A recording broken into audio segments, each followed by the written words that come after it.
أعوذ بالله من الشيطان الرجيم بسم الله الرحمن الرحيم بسم الله. السلام عليكم ورحمة الله وبركاته.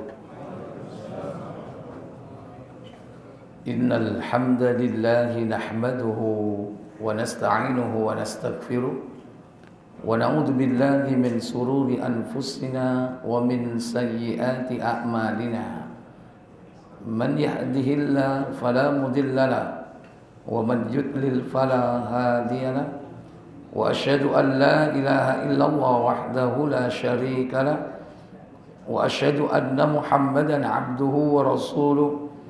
اللهم صل وسلم وبارك على محمد صلى الله عليه وعلى آله وأصحابه ومن تبعهم بإحسان إلى يوم الدين. أما بعد. Puja dan puji syukur hanya untuk Allah kita panjatkan, karena karunia yang telah Allah limpahkan begitu banyak dan tak sanggup kita menghitungnya.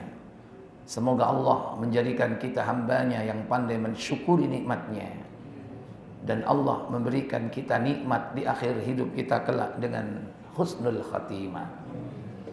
Salawat dan salam semoga tetap terlimpah kepada junjungan kita, qudwah dan uswah kita, Nabi besar Muhammad sallallahu alaihi wasallam. Demikian pula untuk keluarga dan keturunan beliau, para sahabatnya dan seluruh pengikut-pengikutnya hingga tegaknya hari pembalasan. Bapak Ibu, saudara-saudari sekalian yang dirahmati Allah Jalla wa'ala. Kajian malam ini kita membahas satu topik, yakni tetap dalam fitrah. Fitrah dari kumpulan huruf fa, ta, kemudian ra, kemudian tak marbutoh atau ta. Fitrah secara bahasa dia diartikan dengan sifat atau watak dasar yang ada pada diri seseorang, atau dia juga bisa disebut fitrah itu dengan kesucian atau agama. Karena Allah tabaraka wa ta'ala menciptakan manusia ini atas fitrah, dan fitrah ini tidak akan berubah. Tidak lain yakni tauhid yang Allah sematkan pada diri setiap manusia. Bahkan setiap jiwa yang mau lahir ke bumi ini, mereka membawa fitrah. Maka Allah tabaraka wa ta'ala berfirman di dalam surah Ar-Rum surah 30 pada ayat 30. Allah tabaraka wa ta'ala mengatakan, wa aqim wajhaka lid-dini hanifa fitratallahi allati fataran nasa 'alaiha la tabdila li khalqillah. Saya potong sampai di situ. Mulai dari awal kita sudah diperintah untuk tetap di dalam agama, karena memang fitrah ini adalah din, agama yang Allah berikan kepada manusia sejak dia lahir ke bumi ini. Apa kata Allah Jalla wa'ala? Maka hadapkanlah wajahmu dengan lurus kepada agama Allah. Tetaplah atas fitrah Allah yang telah menciptakan manusia menurut fitrah itu. Tidak ada perubahan pada fitrah Allah. Kata Allah Jalla wa'ala, wa aqim wajhaka, dan tetapkanlah, hadapkan wajahmu, luruskan, jangan bengkok wajahmu, lid-dini, kepada agama, yakni agama Allah, Tidak lain adalah agama tauhid. Yang kemarin kita sudah bahas, nama lain dari agama ini adalah Al-Hanifiyah, Millatu Ibrahim. Kemudian Allah katakan, Fitratallahi allati fataran nasa 'alaiha. Fitrah Allah yang Allah menciptakan manusia itu atas fitrah tersebut. La tabdila li khalqillah. Tidak ada perubahan terhadap fitrah Allah tersebut. Karena setiap bayi itu pasti membawa fitrah ini. Maka sekalipun dia berada di tempat yang terisolir, dia akan cenderung untuk mewujudkan fitrahnya ini, mencari Allah Jalla wa'ala. Kecenderungan untuk tadayyun beragama akan dilalui dari perjalanan hidupnya sampai dia mati. Sekalipun manusia hidup di tempat terpencil yang tidak seorang pun memberi peringatan kepadanya. La tabdila li khalqillah, maka tidak ada perubahan terhadap fitrah ini. Walakinna aktsarun nasi la ya'lamun, akan tetapi sebagian besar manusia itu tidak mengetahui. Kemudian dalam sebuah riwayat hadis berkaitan dengan ayat ini dalam Sahih Muslim di nomor 2283, bahwasannya setiap bayi yang lahir itu dalam keadaan fitrah. Maka yang membuat dia berubah dari fitrahnya ini adalah orang tuanya. Mungkin bapaknya, mungkin ibunya, atau siapa saja yang berada di lingkungannya. Apa kata Nabi SAW? Dari Abu Hurairah radhiyallahu an, ia berkata, Rasulullah SAW bersabda. Apa sabda beliau sallallahu alaihi wasallam? Tidak seorang jua pun anak yang baru lahir melainkan dia dalam keadaan suci bersih. Kullu mauludin yuladu 'alal fitrah. Setiap bayi yang lahir pasti dalam keadaan fitrah. Kenapa lantas dia berubah? Apa kata Nabi? Kedua orang tuanya lah yang menyebabkan dia menjadi Yahudi, Nasrani atau Majusi. Iya. Fa abawahu, maka orang tuanya lah yuhawwidani, menjadikan dia Yahudi, atau yunassirani, menjadikan dia Nasrani, atau yumajjisani, atau menjadikan dia Majusi. Dalam riwayat Tirmidzi disebutkan bukan dengan fitrah tapi al-millah. Dalam Sahih Tirmidzi nomor 3138, coba dibuka.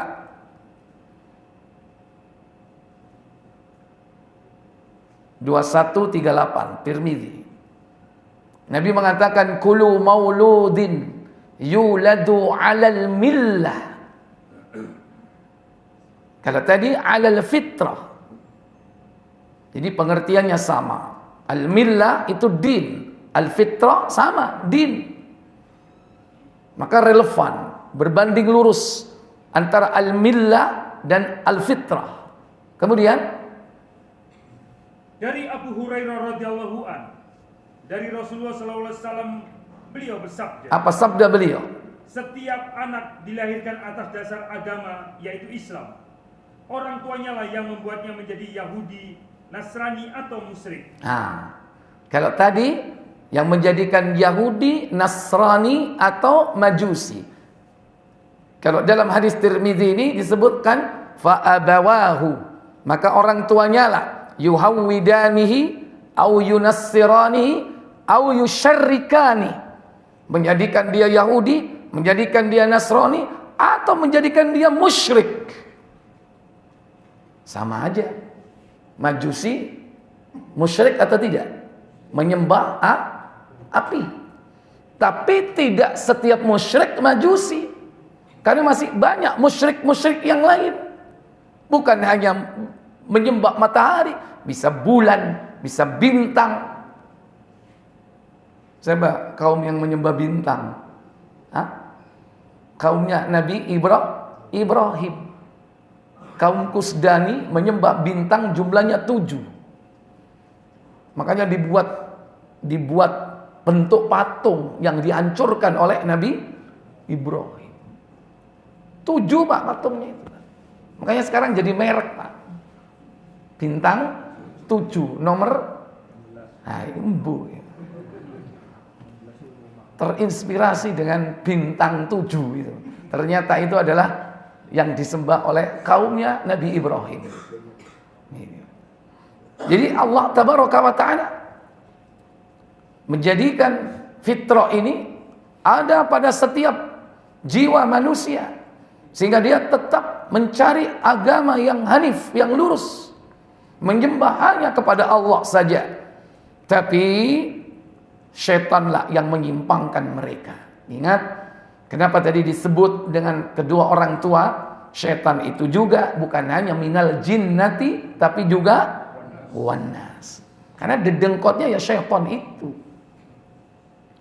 Oleh karenanya, tidak ada alasan bagi manusia kelak nanti di hari kiamat bahwa mereka lupa dengan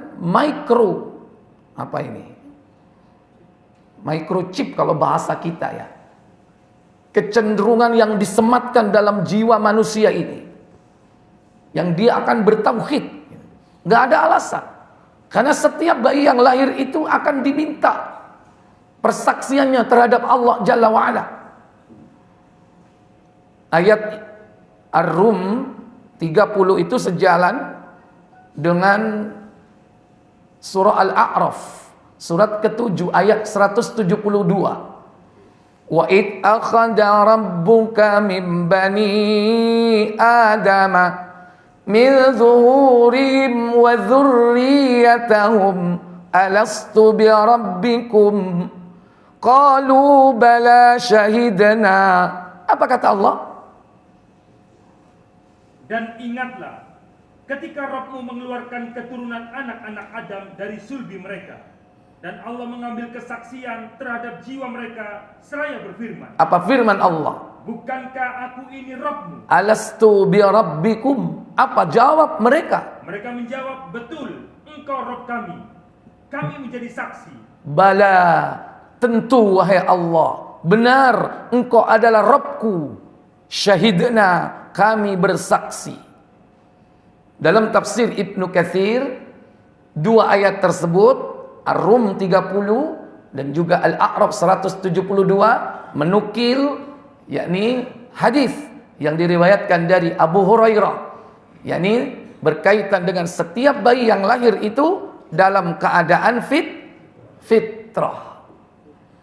Maka di dalam Sahih Abu Dawud, yakni di nomor 4716, maka dijelaskan oleh Hammad bin Salama menafsirkan tentang surah Al-A'raf 172 4716 Abu Dawud.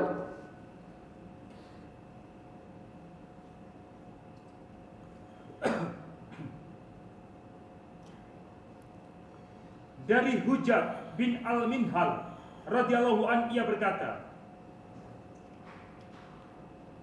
Aku pernah mendengar Hamad Ibn Salma menafsirkan hadis, setiap anak terlahir dalam kondisi fitrah.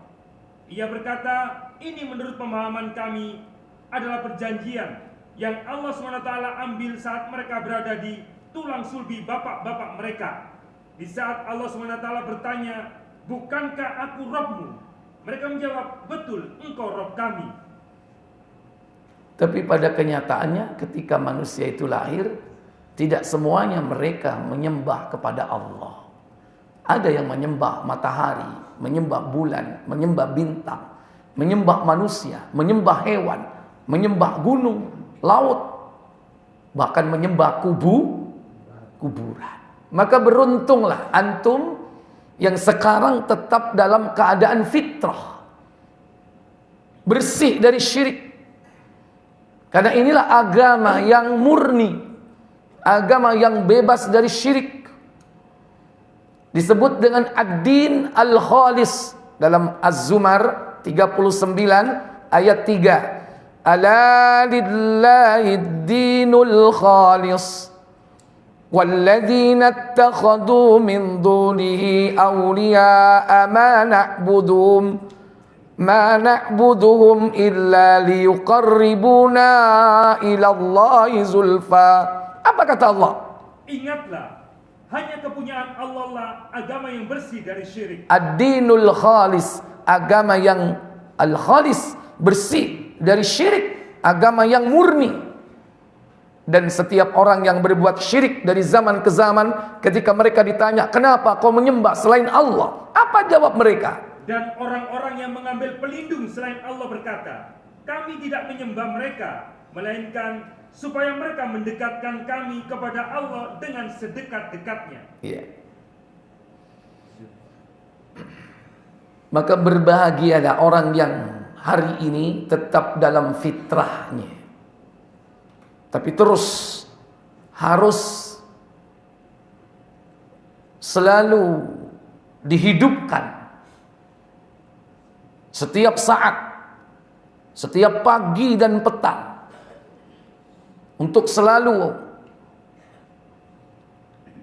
menghidupkan kalimat agar kita ini tetap dalam keadaan fitrah. Sehingga kita diperintah setiap pagi habis subuh dan habis asar mengucapkan kalimat asbahna ala fitratil Islam wa ala kalimatil ikhlas wa ala dini nabiyyina Muhammadin sallallahu alaihi wasallam wa ala millati abina Ibrahim hanifan muslima wa ma kana minal musyrikin. Tiap apa dibaca itu? Ini tidak sekedar zikir. Karena untuk membangun mindset, dan mindset ini nanti akan membentuk karakter. Berangkat dari pemahaman tauhid, lantas dia ucapkan dengan zikir. Maka dengan mindset zikir, bagaimana sikap seorang muslim terhadap agama Allah ini, untuk tetap memelihara, menjaga, sehingga karakter ini nanti betul-betul dibawa sampai mati. Makanya Nabi selalu menganjurkan kalimat ini pagi dan petang. Adapun sore, petang, amsayna ala fitratil Islam. Kami di sore hari tetap atas fitrah Islam. Ini bukan sekedar ucapan ini. Ini dalam rangka untuk apa? Menguatkan mindset kita sebagai seorang muwahhid yang bertauhid, agar jangan lepas dari fitrah. Ala fitratil Islam. Kemudian apa? Wa ala kalimatil ikhlas. Apa kalimatul ikhlas? La ilaha illallah. Berarti fitrah itu adalah kesucian agama, agar jangan sampai agama ini terkotori dengan syirik dan kekufuran. Maka zikir dan doa itu, Bapak Ibu, jangan dianggap hanya minta, hanya sekedar berbicara atau mengucapkan. Tapi itu investasi kita, agar ucapan ini masuk ke relung jiwa kita, bahkan masuk ke urat-urat tubuh kita.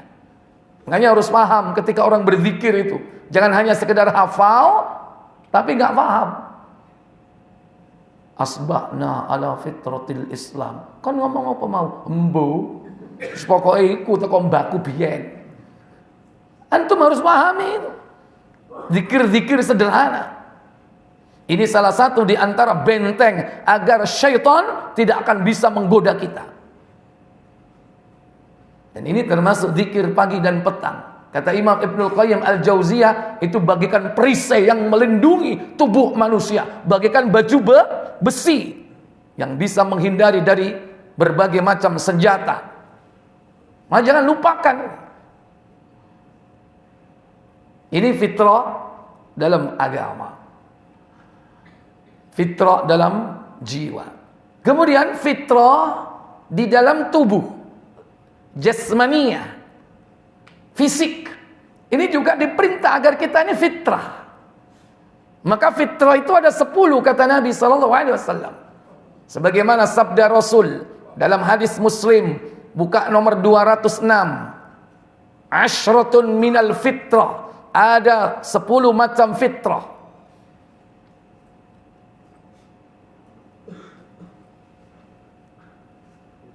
Silakan. Dari Aisyah radhiyallahu anha, ia berkata, Rasulullah SAW bersabda. Apa sabda beliau? Ada 10 macam fitrah. Yang pertama, memotong kumis. Qasyus sarib, mencukur kumis. Ini agama, Pak. Jangan dianggap perkara remeh. Walaupun hanya sekedar mencukur kumis. Yang kedua, merawat jenggot. Wa ahwul lihya, memelihara jenggot. Yang ketiga, menggosok gigi. Siwak, menggosok gigi, membersihkan mulut. Yang keempat, istinsyak dengan air. Istinsyakul ma, menghirup air ke dalam hidung, kemudian mengeluarkan istinsar namanya. Terutama ketika berwudu, kecuali dalam kondisi berpuasa, maka bersungguh-sungguhlah dalam istinsyak sampai terasa teng. Kata Nabi, baligh fil istinsyak, bersungguh-sungguhlah di dalam beristinsyak, illa an takuna shaiman, kecuali dalam kondisi berpuasa. Cukup di tengah saja keluarkan. Ini fitrah, kesucian badan. Apa rahasianya? Ternyata syaitan itu tidurnya di mana, Pak? Di lubang hidung. Kencingnya di mana? Di telinga. Mereka yang tidak mendengarkan azan sehingga telat sholatnya, itu telinganya dikencingi oleh syaitan. Berarti dekat antara tempat tidur dan tempat buang airnya, toiletnya. Hidung sama telinga dekat nggak? Dekat. Maka istinsyakul ma. Kemudian yang kelima, memotong kuku. qattul azfar, ya, itu masuk yang di badan, ya. Jadi yang di kepala kurang 1, nanti dimasukkan ke 10. Ini mestinya yang ke-6 tapi masuk ke 5. Qattul azfar, memotong kuku. Kemudian membersihkan buku-buku jari atau memanjakan kencing. Sudah tadi. Tapi ini membersihkan buku-buku jari. Ghaslul barajim, membersihkan buku-buku jari. Kalau di dalam hadis yang lain, apa itu? Al-khitan, khitan. Qattul azfar, kemudian khitan. Kemudian mencabut bulu ketiak. wa natful ibti, mencabut bulu ketiak. Kemudian mencukur bulu ari-ari. al-istihdad, mencukur bulu kemaluan. Kemudian istinja. intiqasul ma atau al-istinja, cebok, membersihkan dari bekas buang air kecil atau bekas buang air besar. Masuk 9. Tapi yang ke-10 ternyata itu adalah yang kelima, yang di kepala. Yaitu apa? Kata Zakaria, Mus'ab mengatakan bahwa dia lupa ke-10, tetapi agaknya berkumur-kumur. Iya, matmadah, berkumur. Jadi kalau kita bagi lagi secara secara tegas di kepala dan di badan. Yang di kepala yakni apa? Qassus syarib wa ahwul lihya, matmadah, istinsyaqul ma, kemudian siwak. Yang di badan qattul azfar wa natful ibti, al-istighdad, al-khitan, kemudian al-istinja. Ini semua fitrah. Maka manusia harus hidup dalam fitrah. Tiap hari kita pasti melakukan yang 10 ini. Seandainya tidak, tiap hari Tapi ada batas maksimalnya. Seperti mencukur kumis, mencabut bulu, mencukur bulu kemaluan, maksimal yaitu 40 hari. Tidak boleh lebih dari itu. Tapi bisa tiap hari. Apa yang tiap hari? Siwak. Apa yang tiap hari? Mahmadhah. Apa yang tiap hari? Istinja. Nyukur kumis cok pendino. Wis entek, tambah entek. Akhirnya kulitnya yang kena nanti. Ikhwatal iman azzani Allah wa iyyakum. Kesucian di badan. Ada lagi apa? Minuman fitrah. Apa kira-kira minuman fitrah?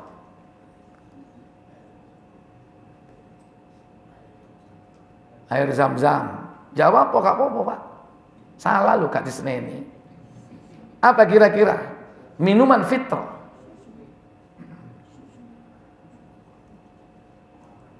Madu.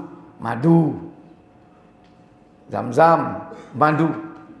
Ketika Rasulullah Isra dan Mi'raj, beliau sampai di Baitul Maqdis bersama Jibril alaihissalatu wassalam. Buka Muslim 134.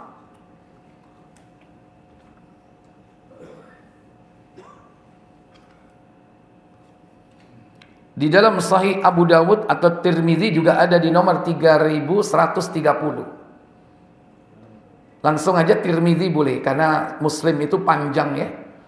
Kita ambil hadis yang singkat. Silakan. Tirmidzi 3130.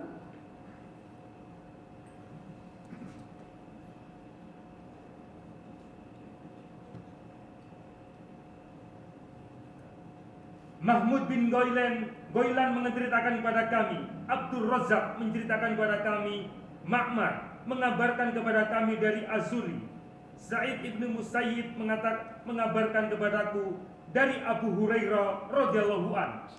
Ia berkata, apa katanya? Rasulullah SAW bersabda, apa sabda beliau? Ketika diisrakan, aku bertemu dengan Musa. Abu Hurairah berkata bahwa setelah itu beliau menyebutkan tentangnya. Ia adalah seorang laki-laki. Aku kira beliau bersabda, bertubuh sedang dan berambut lurus, seperti salah seorang penduduk Sanu'a, yaitu bangsa Yaman. Beliau bersabda lagi, aku juga bertemu dengan Isa. Abu Hurairah berkata bahwa setelah itu beliau menyebutkan tentangnya. Ia adalah seorang laki-laki yang berperawakan sedang dan berkulit kemerah-merahan, seperti orang yang baru keluar dari kamar mandi. Aku juga melihat Ibrahim. Beliau bersabda, dan aku adalah keturunannya yang paling mirip dengannya. Beliau bersabda lagi, aku juga diberi 2 buah gelas. Wa utitu bi ina'ain. Aku diberi 2 buah bejana. Ahaduhuma al-labanu wal akhar al-khamru. Apa 2 bejana itu? Salah satunya berisi susu dan satunya lagi berisi khamar. Nabi kira-kira milih apa, Pak? Maka kata Jibril, qala li khudh ayyahuma syi'ta. Apa katanya? Ketika itu dikatakan kepadaku, silakan ambil mana yang kamu suka. Aku pun mengambil susu dan langsung kuminum. Wa akhadtul laban wa ashrabu. Aku mengambil susu dan aku meminumnya. Wa syaribtuhu, dan aku meminumnya. Kemudian setelah itu dikatakan kepadaku, apa kata Jibril alaihissalam kepada Nabi Muhammad? Kamu telah ditunjukkan kepada fitrah. Hudita lil fitrah. Engkau ditunjuki kepada fitrah. Apa tadi fitrah tadi? Kesucian. Jadi minuman yang suci. Apa tadi, Pak? Susu. Kalau seandainya Nabi memilih khamr, apa yang terjadi? Apa kata beliau? Seandainya kamu mengambil khamr, niscaya umatmu akan sesat. Iya, ama innaka law akhadtal khamra ghawat ummatuk. Jika kau mengambil, kata Jibril, khamr, niscaya umatmu akan sesat. Saya kemarin gak kira ngaji, Pak, delosor ngalepi pos ngambling dulu. Umpama nek Nabi apa JP khamr kau ono sing ngaji koyo ngene, sesat kabeh. Makanya ini Nabi mengambil susu. Ini maksud. Ada lagi ucapan fitrah. Apa ucapan fitrah? Nabi itu biasanya kalau berperang, beliau itu selalu menyerang di waktu subuh. Ketika azan berkumandang, beliau mesti berhenti, tidak melanjutkan menyerang. Suatu hari ketika beliau mau menyerang berkumandang azan, maka beliau ucapkan kalimat-kalimat ketika mendengarkan itu. Baca Tirmidzi 1618.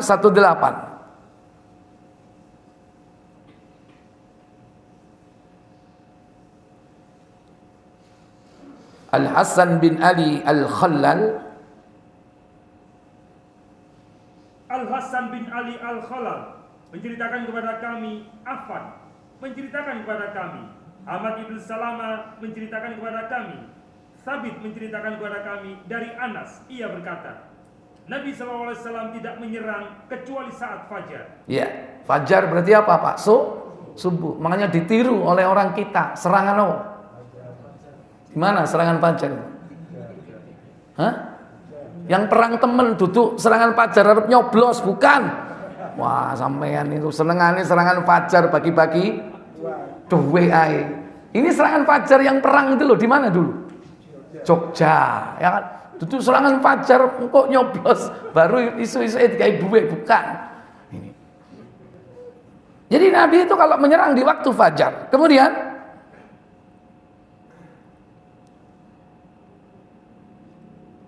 jika beliau mendengar suara azan, maka beliau menahan serangan, atau jika tidak, maka beliau menyerang.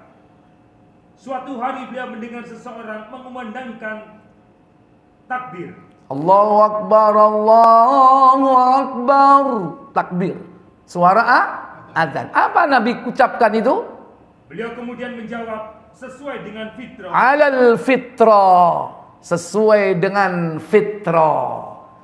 Ketika kalimat tasyahud atau syahadah dikumandangkan, ya, asyhadu an la ilaha illallah. Apa jawab Nabi? Beliau menjawab, engkau telah keluar dari neraka. Kharajta minan nar. Kau telah keluar dari neraka. Keluar dari neraka sebab apa? Tauhid. Berarti ucapan fitrah itu adalah apa? Allahu Akbar. Makanya jahil-jahilnya orang itu kalau Allahu Akbar itu masih bisa. Baik. Kemudian kita diperintah oleh Allah Jalla wa Ala untuk memelihara fitrah ini. Bahkan mati dalam keadaan fitrah. Bagaimana agar kita meninggal dalam keadaan fitrah? Yang pertama, jangan sampai telat sholat maghrib. Kalau pengen mati dalam kondisi fitrah, mati dalam kondisi Islam. Sebagaimana dalam sebuah riwayat hadis, riwayat Abu Dawud di nomor 418. Ketika itu Abu Ayyub, salah seorang tabi'in, ikut berperang bersama Uqbah bin Amir, ya, yang ketika itu menjadi pemimpinnya. Ternyata Uqbah ini mengundur waktu sholat. Biasa Pak, oleh sudah jadi pemimpin, jadi pembesar, jadi pejabat, itu suka ngundur waktu apa? Sholat. Makanya hati-hati. Lanjut.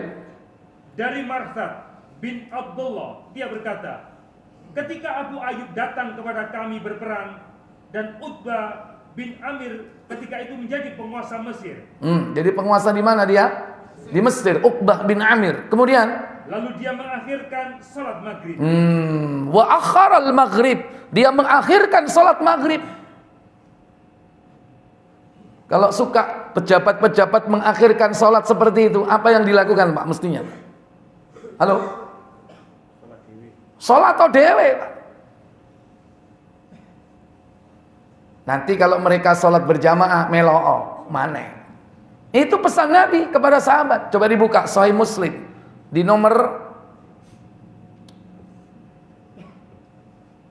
604 kalau nggak salah. KBC.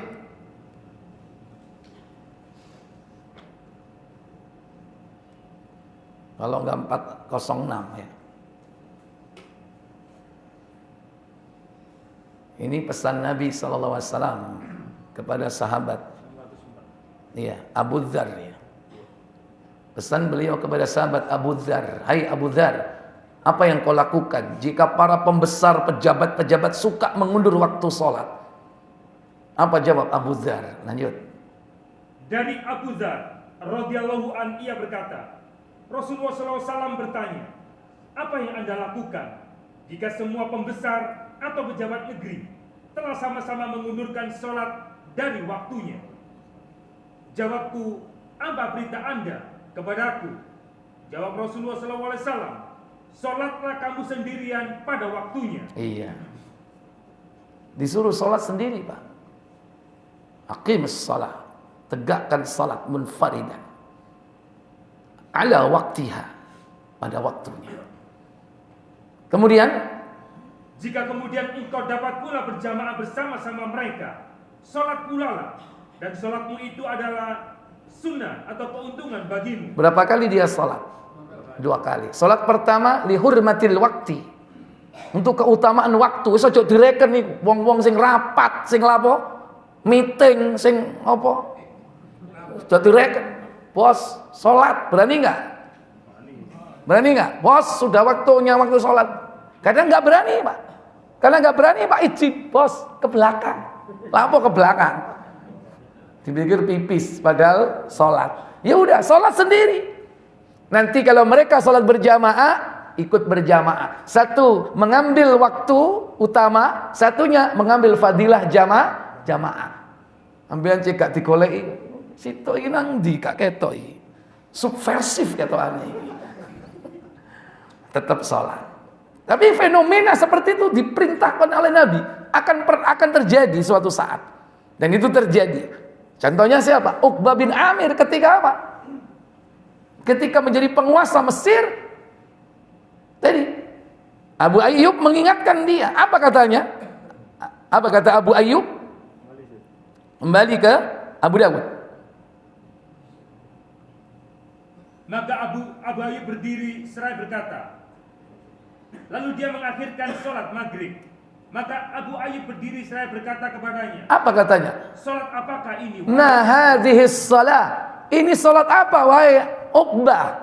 Apa jawab Uqbah bin Amir? Maka Uqbah menjawab, kami sangat sibuk. Sughilna, kami sibuk. Coba, alasannya podo enggak? Wis ka ono maneh, sibuk. Ya.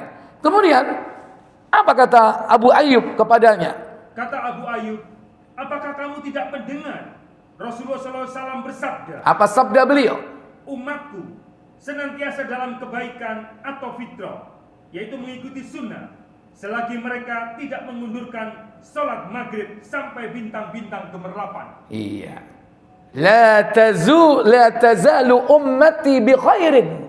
Umatku ini akan senantiasa di dalam kebaikan, alal fitrah, atau berada di atas fitrah, malam yuakhirul maghrib, selama dia tidak mengakhirkan solat maghrib, ila antashtabikan nujum, hingga tampak bintang-bintang gemerlap. Hati-hati. Nek kepingin mati nih husnul khotimah, jangan sampai ngendur solat apa? Solat maghrib. Yang kedua, agar kita mati dalam kondisi fitrah, maka jangan lupa mengucapkan kalimat yang diajarkan oleh Nabi sebelum tidur kita. Beberapa kalimat yang diajarkan kepada beliau terdapat di dalam hadis Bukhari dan Muslim, dan juga di beberapa kitab sunan. Coba kita buka di Tirmidzi-nya saja, nomor 3394. Jika siapa saja yang membaca zikir kalimat ini dan dia mati pada malam itu, dia akan mati dalam kondisi fitrah, mati dalam kondisi bertauhid. Silakan. Ibnu Abu Umar menceritakan kepada kami, Sufyan bin Uyainah menceritakan kepada kami dari Abu Ishaq Al-Hamdani dari Al-Bara bin Azib radhiyallahu anhu bahwa Nabi SAW bersabda kepadanya, ingatlah, aku akan mengajarkan kepadamu beberapa kalimat yang dapat engkau baca jika engkau mendatangi tempat tidurmu. Jika engkau meninggal dunia pada malam itu, maka engkau meninggal dunia dalam keadaan fitrah atau Islam. Jika engkau dapat memasuki pagi hari, maka sesungguhnya engkau telah memasuki pagi hari dengan mendapatkan kebaikan. Iya. Fa in mitta 'alal fitrah. Jika kalian mati pada malam itu, kalian mati dalam kondisi fitrah. Maka jadikan doa ini sebagai akhir dari seluruh doa-doa dan zikir kita sebelum tidur. Waj'alhunna akhira ma taqulu. Dan jadikanlah kalimat ini sebagai kalimat terakhir dari serangkaian zikir-zikir kita sebelum tidur. Apa doa itu? Kalimatnya berbunyi, Allahumma aslamtu wajhi ilaika. Wahai Allah, aku menyerahkan wajahmu kepadamu. Wa fawwadtu amri ilaika, dan menyerahkan urusanku kepadamu. Wa alja'tu dhahri ilaika, dan aku sandarkan diriku kepadamu. Rahbatan wa rahbatan ilaika, dengan rasa cinta dan takut kepada engkau. La malja'an wa la manja minka illa ilaika. Tidak ada tempat melarikan diri dan tempat menyelamatkan diri dari engkau kecuali hanya kepada engkau. Amantu bi kitabikal ladzi anzalta. Aku beriman kepada kitabmu yang telah engkau turunkan. Wa nabiyyikal ladzi ursilta, dan juga beriman kepada nabi yang kau utus. Dawa nih Ustaz. Makanya males ngapalno. Ya nanti ditulis, ya kan? Nanti dibaca, nggak apa-apa. Lama-lama kan hafal. Ya, diulang-ulang nanti lama-lama hafal. Ya, paling tidak kita kenalkan malam ini dengan zikir ini. Allahumma aslamtu. Ayo. Allahumma aslamtu wajhi ilaika. Wa fawwadtu amri ilaika. Wa fawwadtu amri ilaika. Aku serahkan urusanku kepadamu. Itu. Wa alja'tu dhahri ilaika. Wa alja'tu dhahri ilaika. Aku sandarkan diriku kepadamu. Walaupun di situ dhahri punggungku, tapi maksudnya diriku. Aku sandarkan diriku kepadamu. Ya, wa alja'tu dhahri ilaika. Ayo. Rahbatan wa rahbatan ilaika. Dengan rasa cinta dan takut kepada engkau. Itu maknanya. La malja'an wa la manja minka illa ilaika. Tak putuli cik tu. La malja'an wa la manja minka illa ilaika. Saya ulang. La malja'an wa la manja minka. Ya, malja'an itu tempat lari, wala manja, dan juga tempat menyelamatkan diri, minka, dari engkau wahai Allah, illa, kecuali kepada engkau, ilaika. Ya, la malja'an wala manja minka. Ayo. La malja'an wala manja minka illa ilaika. Iya. Kemudian amantu bi kitabika. Amantu bi kitabika. Alladzi ursilta. Wa nabiyyika. Wa nabiyyika. Saya ulang. Amantu bi kitabika. Ayo. Amantu bi kitabika. Alladzi anzalta. Wa nabiyyika. Wa nabiyyika. Alladzi ursilta. Iya. Faman mitta bilailatika, maka famitta 'alal fitrah. Maka barang siapa dia mati di malam itu, maka dia akan mati atas fitrah. Ini artinya apa? Kita ini diperintah tetap di dalam fitrah kita, di dalam yakni agama tauhid. Dengan menjaga tadi itu semua. Menjaga sholat, menjaga makanan, menjaga ucapan, menjaga jiwa kita, agar nanti akhir dari hidup kita tetap di atasnya. Wallahu a'lam. Mungkin ini yang bisa saya sampaikan. Sekarang adzan dulu. Nanti sehabis azan kita ada tanya jawab. Silakan. Baik para bapak saudara sekalian yang dirahmati Allah Jalla wa'ala. Maka tentunya apa yang disebutkan dalam beberapa riwayat hadis tersebut, semua itu harus dilandasi dengan keikhlasan kepada Allah Jalla wa'ala di dalam mengamalkannya.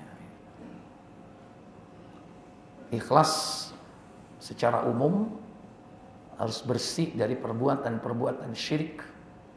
Karena jangan sampai mencampur kesyirikan dengan keimanan. Orang yang mencampur keimanan dengan kezaliman, orang ini tidak akan mendapatkan ketenangan hidup. Dan dia tidak akan mendapatkan petunjuk dari Allah. Allah berfirman dalam surah Al-Anfal ayat yang ke-82. Al-An'am ya, 82. Alladzina amanu, dan orang-orang yang beriman, walam yalbisu imanahum, yang tidak mencampur aduk imannya, bizulmin, dengan kezaliman. Ya. Ulaika lahumul amnu, mereka itulah orang-orang yang mendapatkan keamanan, wahum muhtadun, dan mereka mendapatkan petunjuk. Petunjuk di mana? Dunia. Keamanan di mana? Disebutkan dalam ayat itu, ulaika lahumul amnu, mendapatkan keamanan. Keamanan di mana? Keamanan di akhirat. Petunjuk di dunia, keamanan di akhirat. Ketika ayat ini turun, sahabat bingung, Pak. Siapa sih di antara kita ini yang sekalipun beriman yang tidak pernah berbuat zalim? Bingung dia. Apa yang dimaksud zalim di sini? Coba dibuka di Muslim nomor 100. Muslim nomor 100.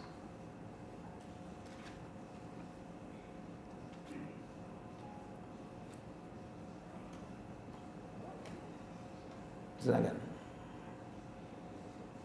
Dari Abdullah radhiyallahu anhu ia berkata, setelah turun ayat Orang-orang, yaitu Quran surat Al-An'am ayat 82, yang artinya orang-orang yang beriman dan tidak mencampur adukan iman mereka dengan penganiayaan, kezaliman. Kemudian hingga akhir ayat.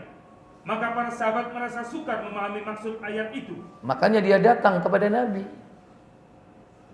Terus Karena itu mereka bertanya kepada Rasulullah SAW, siapakah di antara kami yang tidak pernah menganiaya dirinya? sungguh pun kita orang beriman, siapa sih yang tidak pernah berbuat zalim? Pastilah kita pernah berbuat zalim walaupun kita beriman. Ternyata yang dimaksud zalim di sini bukan zalim biasa, Pak. Bukan zalim biasa. Apa jawab Rasulullah? Jawab Rasulullah SAW, bukan begitu.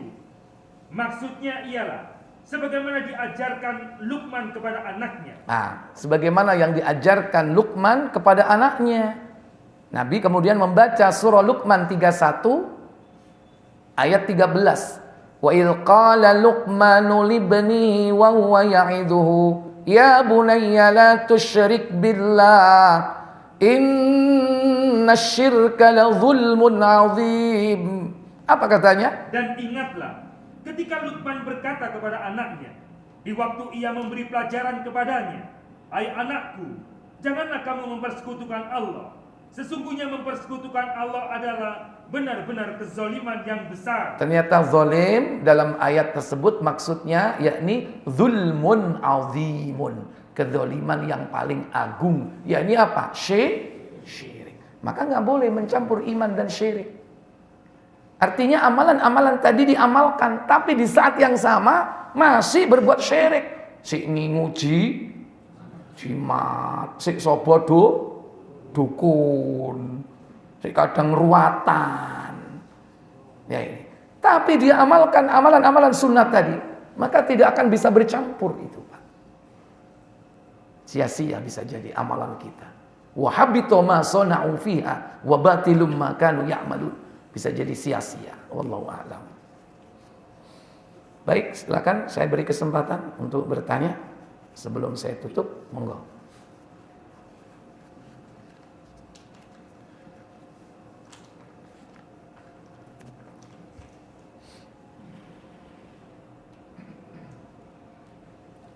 Baik, karena tidak ada pertanyaan, saya cukupkan dengan kafarat majlis. Subhanakallahumma wa bihamdik asyhadu an la ilaha illa anta astaghfiruka wa atubu ilaik. Wassalamualaikum warahmatullahi wabarakatuh.